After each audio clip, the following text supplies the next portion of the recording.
नमस्कार दोस्तों, स्वागत है आपका आज के मुख्य समाचारों में। जी हाँ दोस्तों, आपको यहाँ पर देखने को मिलेंगी सुबह से लेकर शाम तक की तमाम बड़ी खबरें मुख्य समाचार ब्रेकिंग न्यूज़ अपडेट्स के रूप में।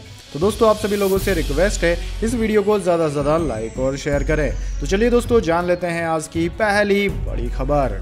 15 साल बाद एमसीडी की सत्ता से भाजपा आउट, बीजेपी को 104, आम आदमी पार्टी को 134 सीटें। केजरीवाल बोले प्रधानमंत्री मोदी के आशीर्वाद से विकास करेंगे। जी हाँ दोस्तों, दिल्ली नगर निगम यानी कि एमसीडी में पिछले 15 साल से काबिज भाजपा का पत्ता साफ हो गया है। आम आदमी पार्टी ने यहां बहुमत से जीत दर्ज की है। स्टेट इलेक्शन कमीशन के मुताबिक 250 सीटों वाले एमसीडी में आम आदमी पार्टी को 134 सीटें मिली है, जो बहुमत से 8 ज्यादा है। वहीं भाजपा को 104, कांग्रेस को 9 और 3 सीटों पर निर्दलीय प्रत्याशियों की जीत हुई है। एमसीडी में आम आदमी पार्टी की जीत पर सीएम अरविंद केजरीवाल ने दिल्ली की जनता को बधाई दी। पार्टी ऑफिस में कार्यकर्ताओं को संबोधित करते हुए उन्होंने कहा कि दिल्ली की जनता ने अपने बेटे और भाई को दिल्ली की सफाई और भ्रष्टाचार खत्म करने की जिम्मेदारी दी है। हमें केंद्र सरकार का भी सहयोग चाहिए, प्रधानमंत्री जी का भी आशीर्वाद चाहिए। दोस्तों, आपकी जानकारी के लिए बता दें, बीजेपी पिछले 15 सालों से एमसीडी की कुर्सी पर बनी हुई थी, लेकिन इस बार आम आदमी पार्टी ने भाजपा को हरा दिया है। इसके बाद दोस्तों, अगली बड़ी खबर। मुंबई में कर्नाटक की बसों पर काली खपोती, सीमा विवाद पर मनसे का प्रदर्शन, सांसद सुप्रिया बोली अमित शाह दखल दे। जी हां दोस्तों, महाराष्ट्र कर्नाटक सीमा विवाद हिंसक होता जा रहा है। बुधवार को नवी मुंबई में मनसे कार्यकर्ताओं ने कर्नाटक की बसों पर ब्लैक पेंट स्प्रे कर विरोध जताया। वहीं सोलापुर में भी स्थानीय संगठनों ने कर्नाटक की बसों पर कर्नाटक सीएम बोम्मई की फोटो लगाकर ब्लैक पेंट स्प्रे किया। उधर लोकसभा में एनसीबी सांसद सुप्रिया सुले ने कहा कि पिछले 10 दिनों से महाराष्ट्र में एक मुद्दा चल रहा है। हमारे पड़ोसी राज्य कर्नाटक के सीएम नॉनसेंस बोल रहे हैं। वे महाराष्ट्र को अलग करने की बात कर रहे हैं। दोनों ही राज्य भाजपा शासित हैं। महाराष्ट्र के लोगों को कल कर्नाटक में जाने पर पीटा भी गया। यह एक देश है। मैं केंद्रीय गृह मंत्री अमित शाह से आग्रह करती हूं कि वे अब इस मुद्दे पर बोलें। इसके बाद दोस्तों, अगली बड़ी खबर। चीन से कारोबार समेटने की तैयारी में है एप्पल, भारत में शुरू हो सकता है इस डिवाइस का प्रोडक्शन। जी हां दोस्तों, एप्पल चीन को झटका दे सकता है, जबकि कंपनी भारत को काफी फायदा पहुंचा सकती है। रिपोर्ट्स के अनुसार एप्पल आईफोन्स के बाद अब आईपैड प्रोडक्शन को भारत शिफ्ट कर सकता है। हालांकि पूरा प्रोडक्शन शिफ्ट नहीं किया जाएगा, लेकिन कंपनी चीन से 30% मैन्युफैक्चरिंग को हटा सकता है। इसको लेकर सीएनबीसी की एक रिपोर्ट में दावा किया गया है। रिपोर्ट में बताया गया है कि एप्पल आईपैड के कुछ प्रोडक्शन को चीन से भारत में शिफ्ट कर नए ऑप्शंस को एक्सप्लोर करना चाहता है। इस रिपोर्ट में भारत सरकार के 2 सोर्स का हवाला दिया गया है। हालांकि कंपनी ने अभी तक इस रिपोर्ट को कंफर्म नहीं किया है। हाल ही में दोस्तों, एप्पल ने अनाउंस किया था कि यह नए लॉन्च हुए आईफोन 14 को चेन्नई के मैन्युफैक्चरिंग सेंटर में मैन्युफैक्चर करेगा। कंपनी ने ऑफिशियल स्टेटमेंट में जानकारी देते हुए कहा था कि भारत में आईफोन 14 की मैन्युफैक्चरिंग को लेकर काफी उत्साहित है। इसके बाद दोस्तों, अगली बड़ी खबर। भारत जल्द ही इंसान की क्षमता से ज्यादा प्रभाव वाली गर्मी का अनुभव कर सकता है, विश्व बैंक। जी हां दोस्तों, भारत में पिछले कुछ दशकों में हजारों लोगों की मौत के लिए जिम्मेदार लू का प्रकोप चिंताजनक गति से बढ़ रहा है और भारत जल्द ही ऐसी भीषण गर्म हवाओं का सामना करने वाला है। दुनिया का पहला देश होगा जो इंसान की बर्दाश्त की सीमा से बाहर होगी। एक नई रिपोर्ट में यह चेतावनी दी गई है। विश्व बैंक की भारत में शीतलन क्षेत्र में जलवायु निवेश के अवसर शीर्षक वाली रिपोर्ट में कहा गया है कि देश अपेक्षाकृत ज्यादा गर्मी का सामना कर रहा है, जो जल्द शुरू हो जाती है और कहीं ज्यादा समय तक रहती है। इसके बाद दोस्तों, अगली बड़ी खबर। हिमाचल प्रदेश पार्टी विरोधी गतिविधियों की वजह से कांग्रेस ने 30 नेताओं को निकाला। जी हां दोस्तों, हिमाचल प्रदेश कांग्रेस में सब कुछ ठीक नहीं चल रहा है। चुनाव नतीजों से एक दिन पहले ही पार्टी ने बड़ा एक्शन लेते हुए 30 उन नेताओं को निष्कासित कर दिया है जो पार्टी विरोधी गतिविधियों में शामिल थे। अभी के लिए इन नेताओं को आगामी 6 साल के लिए पार्टी की प्राथमिक सदस्यता से निष्कासित कर दिया गया है। जो लिस्ट सामने आई है उसके मुताबिक पार्टी ने धीरेन्द्र सिंह चौहान, संतोष डोगरा समेत कई सारे बड़े नेताओं को पार्टी से निकाल दिया है। इसके बाद दोस्तों, अगली बड़ी खबर। आरबीआई ने ब्याज दरें 0.35% बढ़ाई। 20 साल वाले 30 लाख के लोन पर करीब 1.55 लाख रुपए ज्यादा चुकाने होंगे। जी हां दोस्तों, बढ़ती महंगाई से चिंतित भारतीय रिजर्व बैंक यानी कि आरबीआई रेपो रेट में 0.35% का इजाफा कर दिया है। इससे रेपो रेट 5.9% से बढ़कर 6.25% हो गई है। यानी कि होम लोन से लेकर ऑटो और पर्सनल लोन सब कुछ महंगा हो जाएगा और आपको ज़्यादा EMI चुकानी होगी। ब्याज दरों पर फैसले के लिए 5 दिसंबर से मॉनेटरी पॉलिसी कमेटी की मीटिंग चल रही थी। RBI गवर्नर शक्तिकांत दास बुधवार को प्रेस कॉन्फ्रेंस में ब्याज दरों से जुड़ी घोषणाएं कर रहे थे। इससे पहले सितंबर में हुई मीटिंग में ब्याज दरों को 5.40% से बढ़ाकर 5.90% किया गया था। दोस्तों, मॉनेटरी पॉलिसी की मीटिंग हर 2 महीने में होती है। इस वित्त वर्ष की पहली मीटिंग अप्रैल में हुई थी, तब RBI ने रेपो रेट को 4% तक स्थिर रखा था। इसके बाद दोस्तों अगली बड़ी खबर, यूक्रेन के राष्ट्रपति जेलेंस्की को टाइम मैगजीन ने चुना पर्सन ऑफ द ईयर। जंग में पुतिन से ले रहे हैं टक्कर।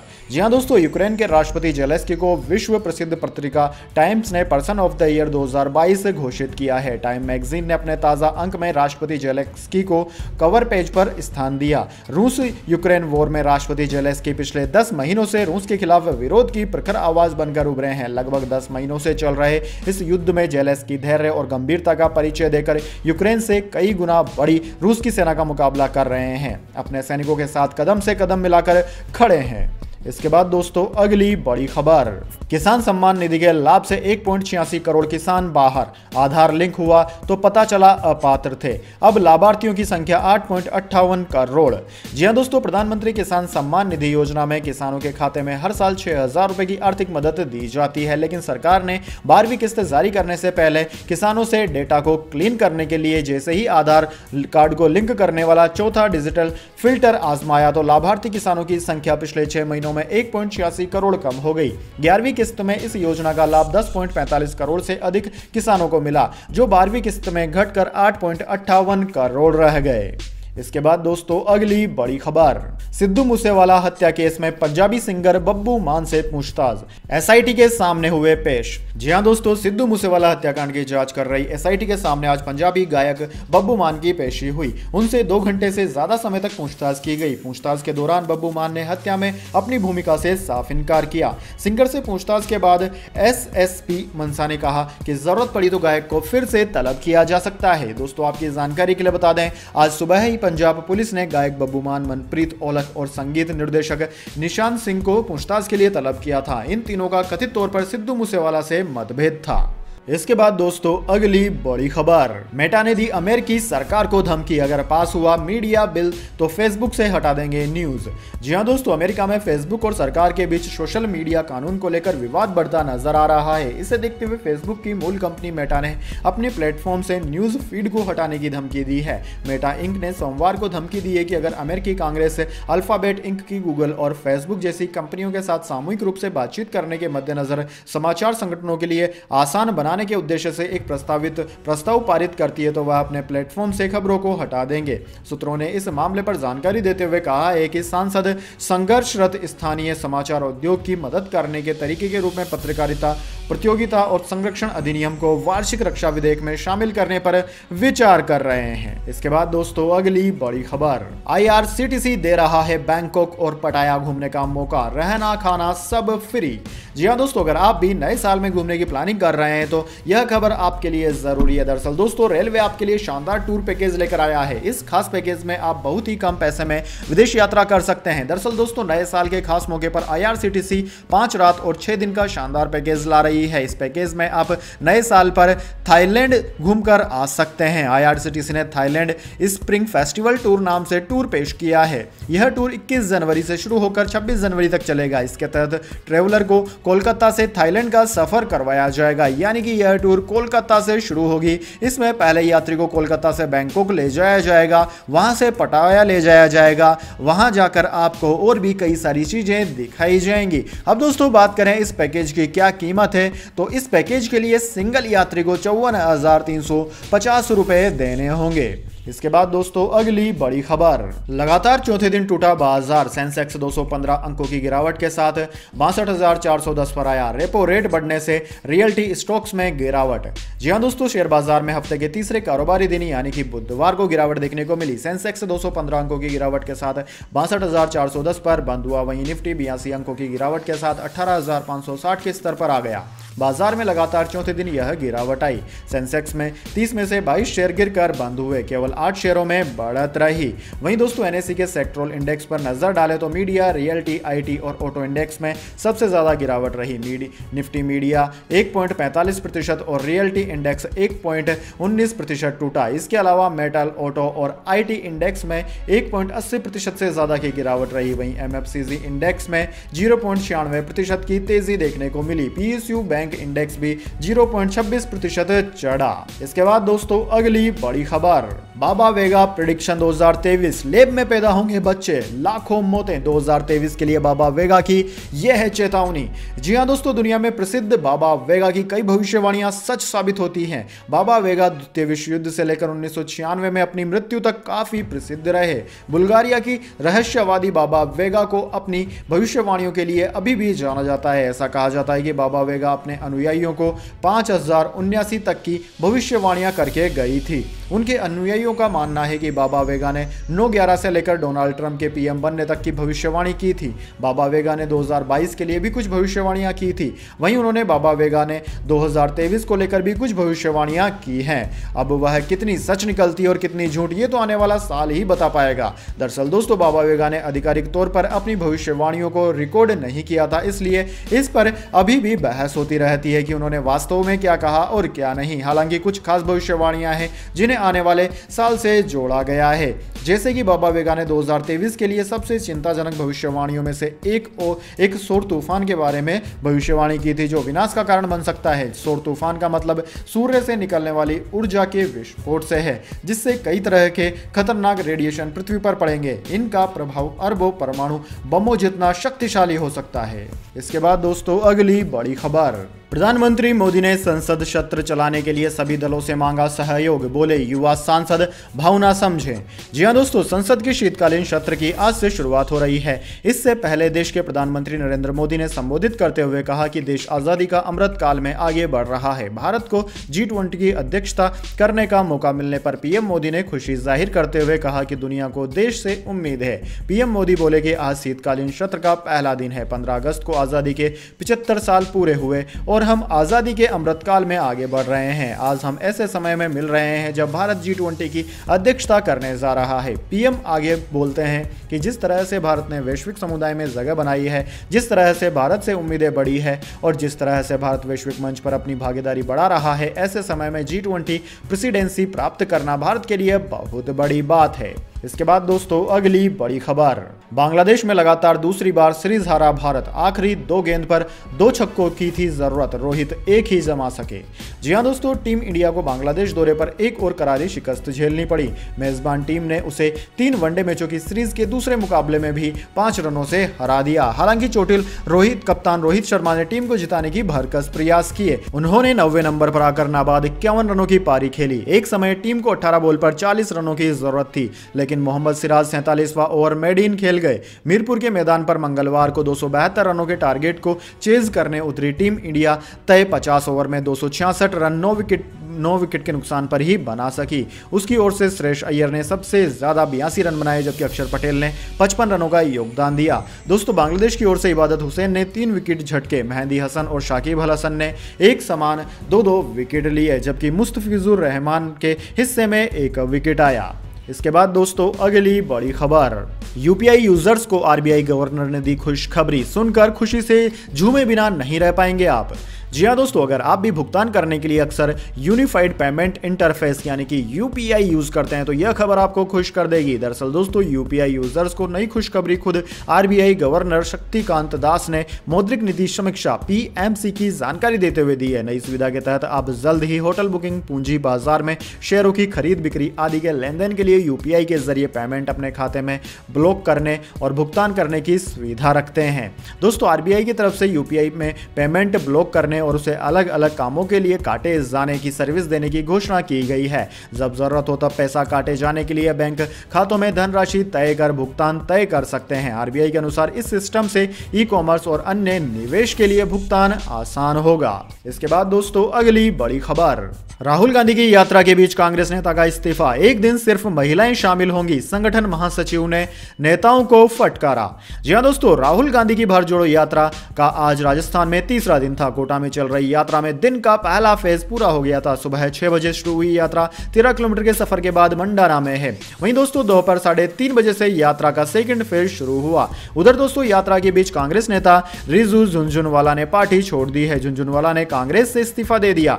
रिजू 2019 में अजमेर से कांग्रेस की टिकट पर लोकसभा का चुनाव लड़ चुके हैं। रिजू ने अपने इस्तीफे में लिखा कि अब वह पार्टी में कुछ ऐड करने की हालत में नहीं है। ब्रेक के दौरान कांग्रेस संगठन महासचिव वेणुगोपाल ने अग्रिम संगठनों की मीटिंग में नेताओं को जमकर फटकार लगाई। उन्होंने यात्रा में अलग अलग झंडों को लेकर चल रहे कार्यकर्ताओं के प्रति नाराजगी जताई। वेणुगोपाल ने कहा कि सभी लोग केवल तिरंगा लेकर ही चलें। वहीं राजस्थान के कांग्रेस के नए प्रभारी सुखजिंदर सिंह रंधावा राहुल गांधी से मिलने यात्रा कैंप पहुंचे। वहीं दोस्तों इससे पहले हुई प्रेस कॉन्फ्रेंस में जयराम रमेश ने बताया कि 10 दिसंबर को यात्रा में राहुल के साथ केवल महिलाएं चलेंगी। मध्य प्रदेश की तरह है, यहां भी एक दिन महिलाओं के लिए रिजर्व रखा गया है। इसकी शुरुआत 19 नवंबर को इंदिरा गांधी जयंती से हुई थी। इसके बाद दोस्तों जाने अगली बड़ी खबर, लेकिन उससे पहले मेरी आपसे एक छोटी सी रिक्वेस्ट है। अगर दोस्तों आपको अभी तक हमारी न्यूज पसंद आई है तो इसे छोटा सा लाइक जरूर दे दीजिए, और अगर आपको पसंद नहीं आई है तो बेशक आप डिसलाइक भी कर सकते हैं, लेकिन दोस्तों लाइक और डिसलाइक जरूर कीजिए, क्योंकि दोस्तों यही हमारी मेहनत का फल होता है और इसी से हमें पता चलता है कि आपको हमारी वीडियोस पसंद आ रही है या नहीं। तो चलिए दोस्तों जान लेते हैं अगली बड़ी खबर। वही मैदान, वही फॉर्मेट और वही कप्तान। एडिलेड में 354 दिन बाद ऑस्ट्रेलिया की कमान संभालेंगे स्टीव स्मिथ। जी हां दोस्तों, ऑस्ट्रेलिया के स्टार बल्लेबाज स्टीव स्मिथ एक बार फिर कप्तान की भूमिका में नजर आएंगे। खास बात यह है कि वह एडिलेड में टीम की कमान संभालेंगे, जिस मैदान पर उन्होंने करीब 1 साल पहले कप्तानी की थी। स्टीव स्मिथ को पेसर पैट कमिंस के चोट से उभरने में नाकाम रहने के चलते टीम की कप्तानी सौंपी गई है। स्मिथ अब गुरुवार यानी कि 8 दिसंबर से एडिलेड में वेस्टइंडीज के खिलाफ शुरू हो रहे दूसरे टेस्ट मैच में टीम की कमान संभालेंगे। दोस्तों आपकी जानकारी के लिए बता दें, ऑस्ट्रेलियाई तेज गेंदबाजी आक्रमण के अगुवा पैट कमिंस की जांघ की मांसपेशियों में खिंचाव हुए वह सीरीज के पहले टेस्ट मैच के अंतिम दिन गेंदबाजी नहीं कर पाए थे। ऑस्ट्रेलिया ने पहला टेस्ट 164 रन से जीतकर 2 मैच की सीरीज में 1-0 की बढ़त बना ली है। इसके बाद दोस्तों अगली बड़ी खबर, रिलीज के पहले ही दिन इंडिया में छाई अवतार 2, एडवांस बुकिंग में कमाए इतने करोड़। जी हां दोस्तों, हिंदी सिनेमा दर्शकों पर एक तो साउथ फिल्मों का बोलबाला है, दूसरा हॉलीवुड फिल्मों का। चाहे स्पाइडरमैन हो, थोर हो, हिंदी दर्शकों पर इन फिल्मों का जादू सिर चढ़कर बोला है। अब ऐसी ही एक और हॉलीवुड फिल्म का सुरूर देखने को मिल रहा है। दोस्तों फिल्म डायरेक्टर जेम्स कैमरून की सुपरहिट फिल्म अवतार 2 बॉक्स ऑफिस पर धमाल मचाने आ रही है। साल 2009 में रिलीज हुई एनिमेशन फिल्म अवतार उस समय हिंदी दर्शकों को खूब पसंद आई थी। अवतार द वे ऑफ वाटर में अब साल 2009 में आई अवतार के आगे की कहानी दिखाई जाएगी। करीब 13 साल के बाद मूवी का दूसरा पार्ट रिलीज किया जा रहा है। फिल्म के सीक्वल को लेकर भी दर्शकों में जबरदस्त एक्साइटमेंट देखने को मिल रहा है। इसके बाद दोस्तों अगली बड़ी खबर, एमसीडी चुनाव में हार के बावजूद बीजेपी ने कहा महापौर पद के लिए खुली हुई है रेस। जी हां दोस्तों, आम आदमी पार्टी बेशक दिल्ली नगर निगम चुनाव यानी कि एमसीडी चुनाव में बहुमत से जीत गई हो, लेकिन भारतीय जनता पार्टी यानी भाजपा ने बुधवार को संकेत दिया है कि महापौर का चुनाव अब भी बाकी है और चंडीगढ़ में उसके विरोधियों के पास सबसे अधिक सीटें होने के बावजूद महापौर भाजपा का है। भाजपा के आईटी विभाग के प्रमुख अमित मालवीय ने ट्वीट किया, अब बारी दिल्ली के महापौर चुनाव की है। यह इस पर निर्भर करेगा कि करीबी मुकाबले में कौन संख्या बल जुटा सकता है, नामांकित पार्षद किस तरीके से वोट करते हैं आदि। उदाहरण के लिए चंडीगढ़ में भाजपा का महापौर है, यानी कि दोस्तों यहां पर सीधे चेतावनी दी गई है आम आदमी पार्टी को बीजेपी की ओर से कि अब भी आम आदमी पार्टी अपने आप को जीता हुआ ना समझे। यहां पर महापौर अभी भी भाजपा बना सकती है। वैसे दोस्तों इस बारे में आपके क्या विचार है, कमेंट बॉक्स में जरूर लिखें। इसके बाद दोस्तों अगली बड़ी खबर, $80 प्रति बैरल के नीचे फिसला कच्चा तेल, अब सस्ता होगा पेट्रोल डीजल। जी हां दोस्तों, भारत के लिए बड़ी राहत की खबर है। कच्चे तेल के दाम 2022 के निचले स्तरों पर पहुंच गए हैं। वैश्विक आर्थिक संकट के मद्देनजर सेंटीमेंट खराब होने से ब्रेड क्रूड ऑयल के दाम $80 प्रति बैरल के नीचे जा लुढ़का। ब्रेड क्रूड ऑयल के दाम $78.65 प्रति बैरल पर कारोबार कर रहा है, तो WTI क्रूड यानी कि WTI क्रूड दाम $73.49 प्रति बैरल तक आ गिरा है। दोस्तों 2022 में ये दूसरा मौका है जब ब्रेड क्रूड ऑयल $80 प्रति बैरल के नीचे जा फिसला हो। दोस्तों फेडरल रिजर्व के ब्याज दर बढ़ाने की आशंकाओं और मंदी की संभावनाओं के चलते कच्चे तेल में यह बड़ी गिरावट आई है। दुनिया भर के सेंट्रल बैंकों की सख्त मॉनेटरी पॉलिसी का भी जिक्र है। भारत में आरबीआई ने ऊंची महंगाई के चलते रेपो रेट में 5वीं बार इजाफा दिया है। दूसरी तरफ चीन में सर्विस सेक्टर एक्टिविटी 6 महीने के निचले लेवल पर जा गिरी है। ऐसे में दोस्तों अब उम्मीद की जा सकती है कि सरकार पेट्रोल डीजल के दाम कम कर सकती है। वैसे दोस्तों इस बारे में आपके क्या विचार है? सरकार को अब पेट्रोल और डीजल के दाम कम कर देने चाहिए या नहीं? कमेंट बॉक्स में जरूर बताएं। तो दोस्तों यह थी आज की तमाम बड़ी खबरें। इसके बाद दोस्तों बारी आती है आज के माइंड क्यूज क्वेश्चन की। जी हाँ दोस्तों, एक आसान से सवाल का जवाब देकर आप जीत सकते हैं एक अमेजिंग सरप्राइज गिफ्ट हमारे यूट्यूब चैनल की ओर से। तो दोस्तों आज का सवाल आपकी स्क्रीन पर आ चुका है। बीजेपी यानी कि भारतीय जनता पार्टी ने भारत को अब तक कितने प्रधानमंत्री दिए हैं? जी हाँ दोस्तों, अगर आप जानते हैं कि भारतीय जनता पार्टी यानी कि बीजेपी ने भारत को कितने प्रधानमंत्री दिए हैं तो जल्दी से सवाल का जवाब कमेंट बॉक्स में लिख दीजिए। अगर दोस्तों आपका जवाब होता है एकदम सही और आप चुने जाते हैं लकी विजेता के रूप में तो आपको मिल सकता है एक अमेजिंग सरप्राइज गिफ्ट हमारे यूट्यूब चैनल की ओर से। तो दोस्तों जल्दी से अपना उत्तर कमेंट बॉक्स में लिख दीजिए, वीडियो को लाइक कर लीजिए और चैनल को सब्सक्राइब करके बेल आइकन भी दबा लीजिए। धन्यवाद। वंदे मातरम। जय हिंद, जय भारत।